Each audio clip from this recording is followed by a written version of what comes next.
friends, today I'm playing with some little mountain ranges. I watch Bob Ross for years now. I mean, haven't we all, I think? And he's always so fun. I love his mountains. And what I really appreciate about him is how he uses these techniques that make it so easy. So let me grab my pencil here. Let's see, where is my pencil? I don't have it here. All right, well, no pencil today. But here's one. What's so fun about him is he does these things that obviously make it look easy because he's brilliant, but he shows you how to use these techniques that do the work for us. And I feel like that's how watercolors is. So I am going to use rough paper today. So there's hot press, which is very smooth. It's ironed with a hot press, so it's very smooth. Then there's cold press, which is like the hybrid of, I think, hot press and rough.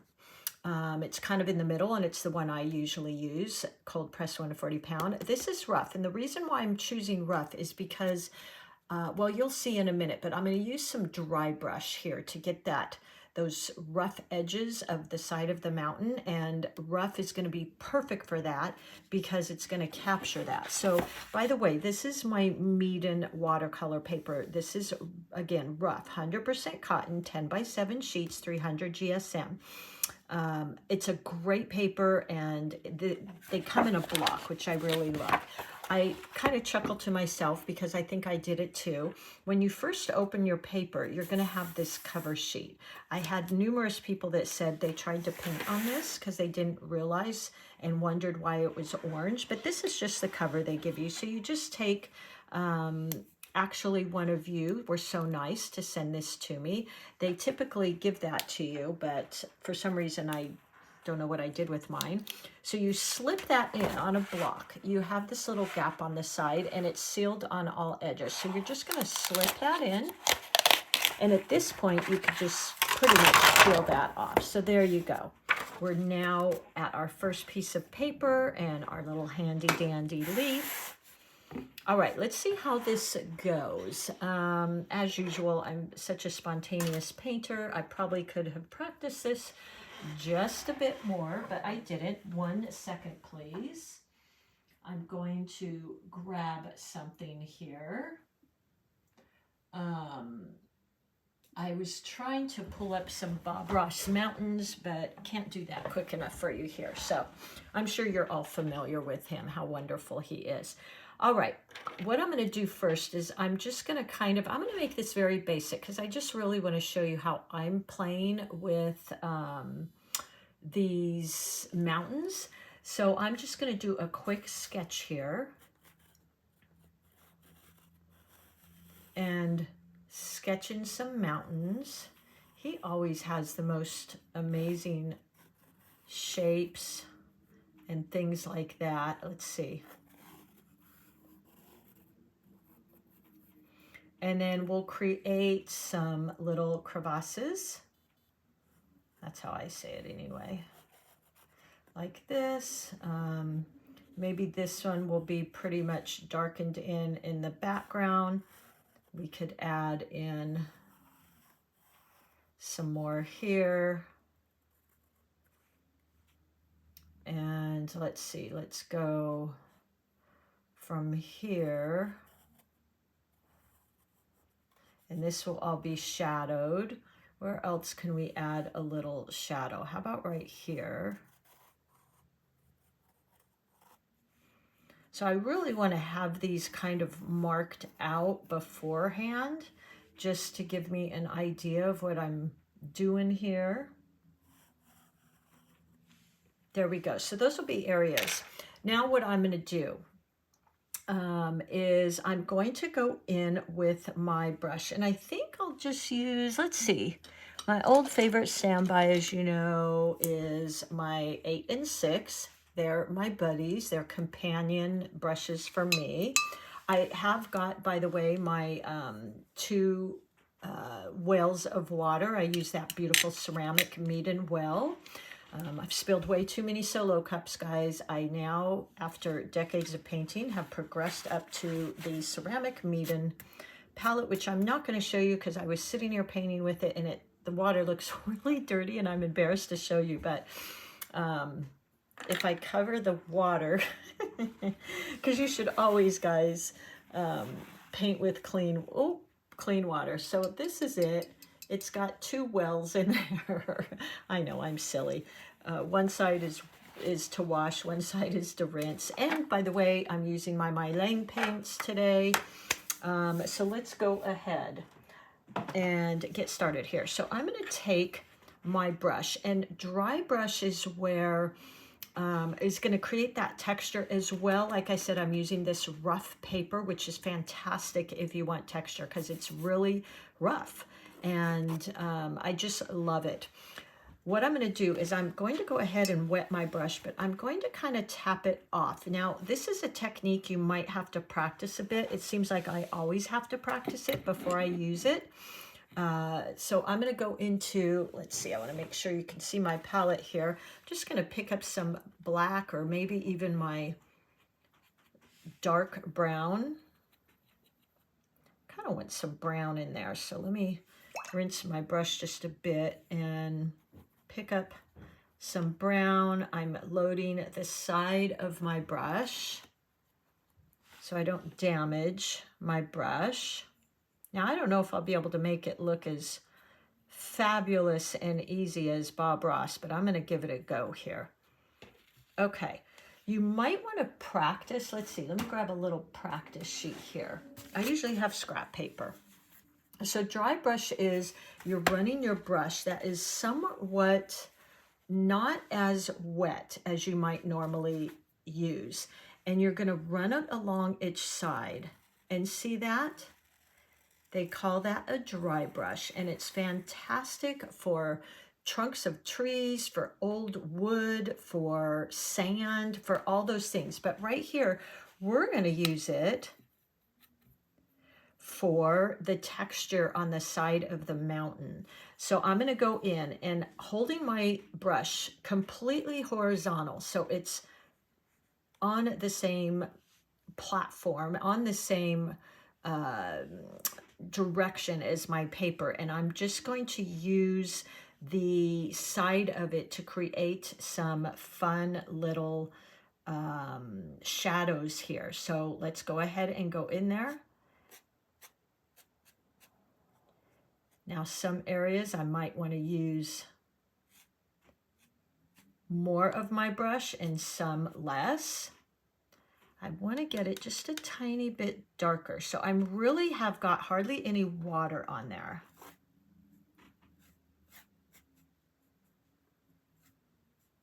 Now, he is just a master at this. There we go. And I don't want to fill it in too much because I'll show you in a minute what I'm going to do. Let me just keep going here. The other thing, this kind of ends up looking almost like little trees in there, doesn't it? I just think he is so fun. I'm just in awe of him every time I watch him. And then here's another. And you don't want to fill in too much because I'll show you in a minute. I'm going to go in and add some shadows. But look at how fun that is already. Let's see here. Where else? Maybe right here. Pick up just a little bit more. Like that. I'm going to do some here. On this one because it's in the background, so maybe it's got a lot of shadow on it. And there you go. I'm going to kind of leave it at that for now because I think you get the idea. So I'm going to wash and rinse my brush. Isn't this fun? I just love when we can find techniques that, especially for me, because, you know, it just makes it easier and funner. I can kind of relax. Now, I want this to dry. because I'm going to go in there now, and Bob Ross uses a lot of blues and purple, beautiful purple colors for his shadows. So I'm going to kind of stick with what he uses. Why, you know, reinvent the wheel, right? I do want to add, now that purple's pretty vibrant, so I don't want it quite that purple. Let me move my palette over here and see if I can, I want a pretty light value, meaning it's probably 80% water, 20% pigment. Now I'm going to tap my brush off, and hopefully this is dry enough. And I'm going to go in there and just create some shadows. I don't want to go back and forth because I'll end up reactivating the paint that is here, creating this texture. So it's, you really get one shot. It's unlike oils like he uses. So what I'm going to do, and I don't want it too wet because that'll more likely activate this. So I'm going to go in. I really like the blue. I want a tiny bit more blue. So I'm going to pick up this, I think it's called Sky Blue in the My Lang palette, and go in because, you know, snow looks blue, doesn't it? So that's it, guys. I get that one chance. Now what I will do is down here, I might just soften that edge a little. And I don't want to touch it anymore because if I do, it's going to just mix and mingle with that blue, which I don't really want. So coming in here again. And look how fun that is. Now I'm going to bring it down a little bit more in here to create more shadows. And I'm going to just lighten that edge a little bit, soften it up. So look at that. Doesn't it just give you that feel for some shadows in there? Let's pick up a little bit more of our blue. And I'm going to go in here now. And there's that shadow in here. And color that in with that blue. Like that. We can do this mountain in the back here. And I'm noticing I'm getting a little bluer, so I want to add just a tiny bit of water, but not too much because it'll just activate that way too easily. And you get that one shot, truly. Let's go here and add some, pick up some of that. And I'm almost doing this flicking motion, which is nice because it gives this organic feel, which I always love. And it kind of feels like little crevasses. Once this dries, I'll go over that a tiny bit more. So some more of that blue paint.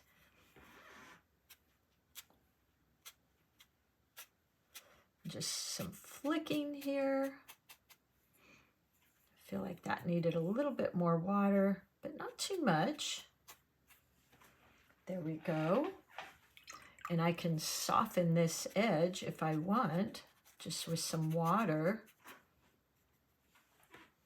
Look how, like, so simple. That's what I love about him, so simple. And maybe we'll just add a tiny bit more in here. So back to holding my brush diagonal. And just, this also can look like little trees in there that are poking out of the sun.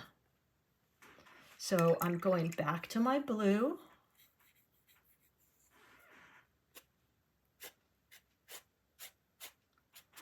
There you go, some more shadows. A little bit more blue. And as you know, I'm not a big landscaper, just kind of not my thing.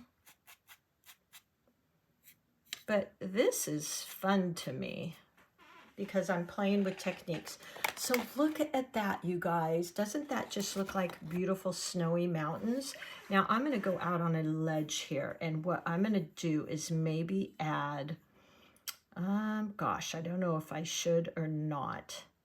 I was thinking I might add something to the bottom here. Well, I'm going to tell you right now, this is either going to be a hit or a miss, what I'm going to do right now. So I'm going to lay that brush down and grab my angle brush. And I'm just going to go in and add some little trees maybe to the bottom here. Picking up that dark brown and black. He always makes this look so easy. It like puts me in awe. So what I'll do now with that is take my 8 and just kind of soften that edge down there. Let's keep going. Just tapping and even dragging my brush a tiny bit, and look how fun that is. So now we've got this snowy mountain with these wonderful trees in the background here, kind of at the base of the hills. And let your brush get a little bit dry so that you're kind of getting, again, that dry brush effect, because the trees are rather prickly, I guess. I don't know if, is that a word? There we go. I'm going to pick up some more of that brown and black. And I'm not putting much water on my brush, I'll tell you. I'm channeling Bob Ross. Thank you, Bob Ross. Even though he works in oil, I think it's still fun finding those techniques. There you go. Just keep going. Maybe we have one big giant tree here. Now this is where, see, I start getting a little crazy and I probably just need to stop. But let's keep playing here. Just see what we get. I didn't practice this much. I just saw him last night and thought, I've got to try that and share that with you guys. Let's see here. So I feel like I need some really dark value ones in here, just for interest. So they look like they're a little closer.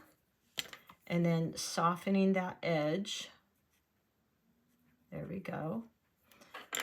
And let's pick up a little bit more paint. There we go.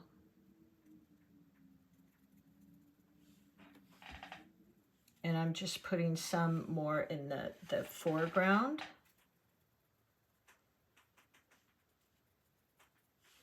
Like that. Now these are kind of blurry because my paper was kind of wet down there. But getting these darker colors is going to really create some fun interest here, because it immediately brings some of these trees up front. So using those darker values in some areas. Like that. Okay, I think I'm going to stop. I think this is good enough for me. And I hope you guys give this a try. It's so much fun. And let's just take a moment to thank Bob Ross for the inspiration. Even though he's in oil, I'm in watercolor. He really encourages me to play and just see what our brushes can do. And I hope you give this a try. You could even go in, you know, and add more trees in the background. Look at me, I just can't stand it, can I? I'm going to get quite a bit of water and, you know, just very light value. Add some in here and there, and then soften the bottom line on them. Like that. So you could go on and on here. You could even wet the paper first, which is really, I think, a great effect. So if you wanted to add some up in here or here, just wet your paper a bit, pick up some of your paint, and go in and add some in that just give you that hint that there's some trees and things there. All right, I'm going to stop now, guys, and I hope you enjoyed this. I hope you give it a try. I'm not a landscaper, and look what I could do. So I know you can do this. Most of all, just have fun. Play, give it your unique twist, make it you. You could use pen and ink. You could do all kinds of fun things here. All right, everybody, I'll see you soon. Thank you.